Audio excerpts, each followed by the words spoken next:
last pick, it's a Leomord! Oh, tama ba to? This is a Leomord? Sa wakas!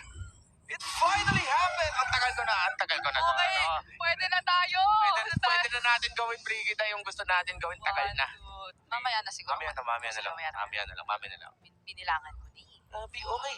Ngayon, gusto ko sabihin sana yung Farsa problema. Okay. Pero ngayon, may Leomord dito si Hoda at Twisted Minds. Okay. Kaya nila lasunin eh.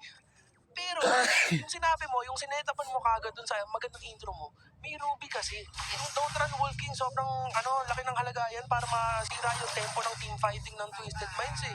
Kahit unting-unting oras lang, sapat na yun. Oo. Considering na ang tataas ng mobility dito ng mga members ng Homeboys. So, bigyan mo lang sila ng kaunting oras. Yeah. At si Sepat ay kadalasan naman nagsistick with the tanky item builds on the Oo. XP niya. So, siya talaga yung pwedeng mag-serve dito as tagaharap at tagasalo ng mga karamihang ng magiging damage dito ni Lanor or ng Twisted Minds. And basta hindi mo siya agad-agad mapalo, which is likely naman masusustain niya since yung innate spell buff din, plus yung kunat na meron ng Ruby. Kasi, ayan, compared to Sword. Ngayon pa lang, nakikita na natin yung amount of damage na nai-inflict nila Kufin and nila. Hoda. Yeah. Tsaka yung Leomord na yan, naka-war cry siya, parehas dyan sa Roger. So, same idea, yung Roger at yung Leomord gusto nila maghintay. Nakapag-last hit dun sa EXP craft naman, si Hoda. Pero konting naman, parehas level 4 naman yung dalawang jungler. At makakatabla naman sila in terms of the XP. Yung mid lane minion wave nabigay sa dalawang roamer, pero si Troll mauuna na meron siyang minuwan Fury. Sepat nandito na para tulungan dito si Zorn. GP malapit na rin para makapag-contest. Lamang na siya sa level. Sepat mukhang meron siya mahatak doon isang miyembro ng Twisted Minds. Si Sanji mahuli dito pa rin na yung kabayo ni Hoda. Tadigidig. Pero tignan mo, dahan-dahan. So hindi siya tadigidig. Tadigidig. Oh! Come in! Pumasok, ginamit naman yung ultimate ng Ruby bilang isang Valentina, pero siya naman yung mga counter dito. Hoda mapipitas na sipa ni Zorn. Sino may kailangan ng pabayo kung meron naman kayo taga martial arts? Sepat na huli dun si Coffin. Si Troll sinusubukan niya para hindi siya mahuli dito. Makakataka siya. Ginamit yung motivation roar. Makakapag-heal pero si GB makakakuha ng pagong. At pakiramdam ko ay ang unang turtle fight na yon ay statement na agad sa kung gaano kalaki ang magiging impact ng napag-usapan nating Don't Run Wolf King. Kasabayan pa yun nung napakataas na damage output na sumasakto mula kina Udil and of course Zorn na as we mentioned, gusto talagang mag-lean towards yung palu na Cho. Yung itemization na meron ka ring kahit pa paano parang additional na kakayahan magbabad o at least poke din dito sa mga members ng Twisted Minds. So now, as we can all see sa ating mga harapan, Grabe talaga. ayan na ang pinaka-importanteng ingredient ni Zorn sa bawat kalaban. May pamilya buff eh. Kung may pamilya buff ka na lumipat dito hanggang Riyadh, Saudi Arabia, pero grabe si Zorn, sinipa si Troll, pabalik ng Malaysia. Ganun lang kagad yung combination nila. Sipa, burst, at TP. Bago siyang combo. Ano? Recall, Way of the Dragon. Recall. Maraming recall. Nabubulol na ako kasi ang importante ay Recall. sabi doon. Mas marami pa siya doon sa combo na kinumit. Pero ito na nagpapit na. Ay, tinawag dito si Barbiel. Sabi ni Barbiel, boss, masyado maaga ata. Pero yung Twisted Minds sabi, hindi yan maaga. Saktong-sakto nilaban natin. Yung Homeboys, force back dito. Hindi nila mababasag yung Tori, pero nakapagkuha sila ng gold dun sa shield. Yep. Kahit papano ay malaking bagay yon, especially for Nets.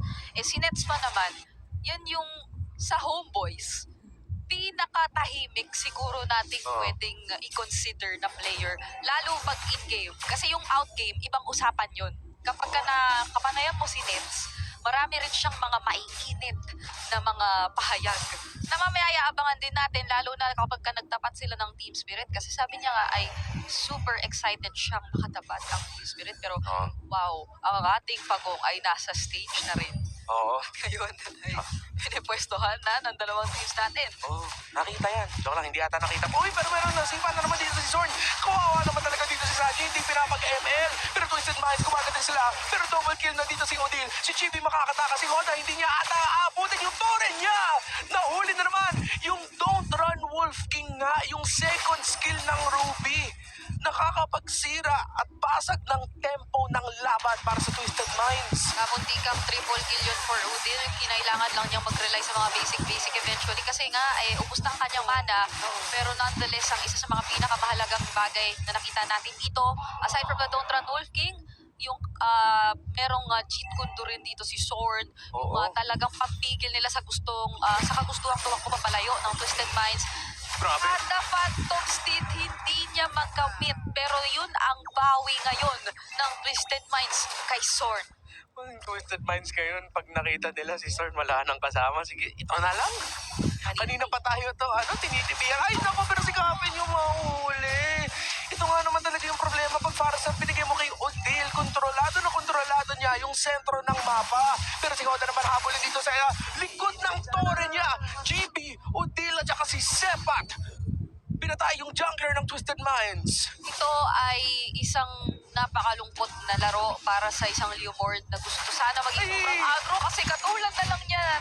Isa na naman ang nasetapan and that's going to be Sanji na sabi mo nga hindi na pinaglaro ng MLBB at todo convert, todo objective din ang ginagawa ng Homeboys ngayon. Tila ba sobrang nagmamadali? Oo, sinasabi dito ni Sanji. Grabe, boss. Ang hirap. Kasi Pilipino yung coach nila. Diyan si Coach Lyric eh.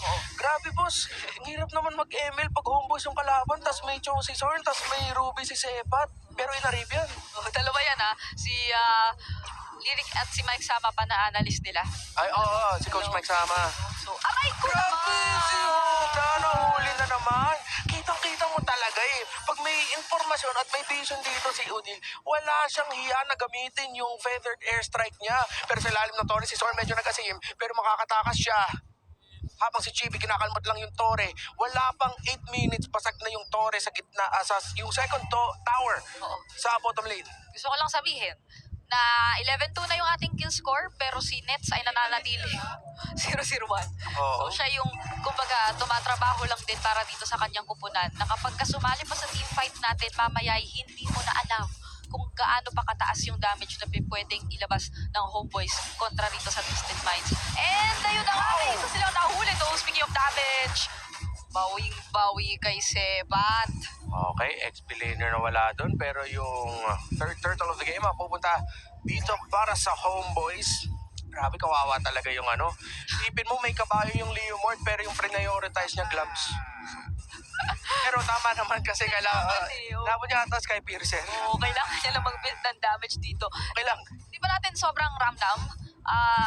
Pero aside from that, kasi hindi rin siya nabibigyan ng opportunities para iparamdam.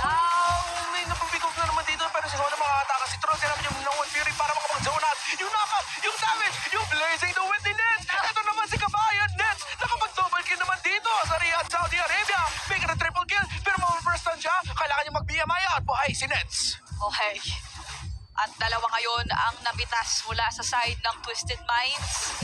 Ngayon ay unti-unti nang nakakalapit ang Homeboys sa mga inhibitor turrets na kanilang hinahawakan. Madedepensahan nila ito kahit papaano pero maging yung shockwave ay naproc na dito para sa unang or sa mid lane inhibitor turret nila at magmamanage lang ulit ng waves ngayon ng Homeboys dahil kung titignan at susumahin natin yung nakita nating laban, hawak na talaga nila ngayon yung control, even yung lead. This is a 10k gold lead na tinitignan natin in just 9 minutes. So kada minuto, ilang gold ang naiipon ng Homeboys. Grabe talaga. Buong mapa, kontrolado. Gutom na yung kabayo ni Leo Morte. Hindi na bigyan ng pagkain. Siya na Barbiel. Pasensya na, Barbiel. Mahirap ang ekonomiya ngayon. Kasi lagi na invadan tayo, lahat. Kung saan tayo pupunta, andun naman yung feathered airstrike. Hindi, simple way to put it, hindi pinapalaro ng Homeboys yung Twisted Minds ng MLBB. At alam mo ba, yung improvement dito ng Homeboys at saka gusto ko dito rin i-highlight si Nets. Kasi katulad ng sinabi ni Francis OSX na na-meet ko si Nets sa breakfast buffet. Breakfast time sa buffet. Oo, pero dinner time na yun. Tapos tinanong ko siya na, oy Nets, kumusta? Sabi niya, nakapag-scrim siya. Hindi ko sasabihin anong team na screaman niya. Pero nasabi niya, meron sila nakalaban or na-screaman na team na sobrang malakas. Sasabihin ko lang, top tier. Ay! Sabi niya, tinanong ko, kamusta naman yung scrim? Sabi niya, kaya boss. nakakasabay. So, knowing that yung Homeboys, yung kaskrim nila ay yung top tier teams ngayon sa torneo natin. Kaya pala nakita natin yung improvement talaga nila, na matulis yung laro, walang takot. Yes. At nagre-reflect yun maski sa kanilang pagiging kampante sa kanilang comfort picks. Hindi nila masyadong kinailangang magpalit o magbago. Ito yung signature chew naman ni Sword. Alam pa rin naman natin yung threat ni Chibi on these kinds of junglers. Udil, nakafarsa pa nga, binalik yung nakaraan. Si Sepat, pinaninindigan tong Ruby, di ba? Pero nakikita mo pa rin yung performance nila and how they're able to actually show us na ganito sila formidable na naman sa ating torneo at sila ay kumakatok na nga sa base ng Twisted Minds. Double set ata to. Hintayin natin yung mga setup ni Sepat, yung setup ni Sword. Tore lang muna, tinatrabaho lang Sepat! Grabe! Ang haba ng hila na dinala doon, pero dalawang miyembro ng Homeboys ay wala kagad. Twisted Mind, sinusubukan niya ata nilang depensahan to. Saji mahuli. Sword, siniba si Saji. At mawawala dito yung EXP laner at saka yung mid laner. Make it over as well para sa Twisted Minds. It is 3 down para sa Twisted Minds. Dalawa lang napitas sa Homeboys. At titignan nila, gusto na nila tapusin yung laro. Pero kulang pa ata kasi wala si Nets. Wala yung marksman nila pero meron naman silang Roger. Hinihintay lang nila. Pinupokat na lang nila yung base. JB, ang taas ng damage. Wipeout para sa Homeboys. Double kill for the Roger. At ang panalo sa serye na ito ay mapupunta sa Homeboys ng Malaysia. Quick and easy, napakabilis na sweep na nagmula sa Homeboys. Hindi man lang umabot ng pangalawang Lord, mas marami pa atang tinipi si Zorn kesa pinalag ng kanilang kalaban this time around for Twisted Minds. Mukhang madami pa nga ata talagang kailangang ayusin as we go on Group C. Masasabi ko lang para sa laban na to, and it's very visible din sa mga mukha ng mga players ni Twisted Minds. Pwedeng tilted na rin dahil doon sa they're really disappointed sa naging play nila. Kitang-kita naman yan. And napaka-aggressive din kasi nakalaban na it's as if hindi na sila hinayaan na makabawi. At hindi na rin talaga hinayaan din mismo ni Zorn na makakuha pa sila ng kahit anong impormasyon dahil sabi nyo nga dito, si Zorn talaga mismo na kahit nagtitipi lang, sobrang daming impormasyon na nakuha niya all throughout that game. Kaya mas napabilis yung mismong ruta ng Homeboys. Wow, and so far today has been very quick pa lang.